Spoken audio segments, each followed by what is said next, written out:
votre émission où il y a débat, et vous voulez qu'il y ait débat, fait que vous faites appel parfois à des invités un peu extrêmes, ou limite un peu borderline.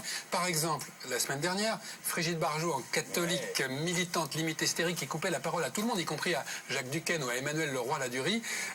Est-ce que c'est la nature de votre émission, ou est-ce que c'est un dérapage? Non, mais il n'y a pas de dérapage dans l'émission. Ça n'existe pas. Et je crois qu'il y a est-ce que vous revendiquez Alors, je revendique totalement cette émission. Qu'elle ait coupé la parole à tout le monde, on le lui a bien rendu, et donc ça, c'est une erreur. J'ai horreur qu'on coupe la parole.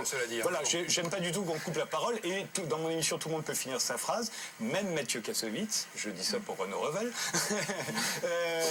Et donc, tout le monde a le droit de finir sa phrase. Et hélas, même Frigide Barjot. Et si on vous coupe la parole, de toute façon, je vous la rendrai pour que vous puissiez. Oui, vous l'aurez souhaité. Maintenant, attendez juste, dans le cas de Frigide Barjot, c'est quelqu'un d'extrêmement inspiré et d'extrêmement renseigné, d'extrêmement documenté sur le sujet qui nous intéresse, à savoir le Vatican, l'Église catholique, Pie XII et Benoît XVI, pardon.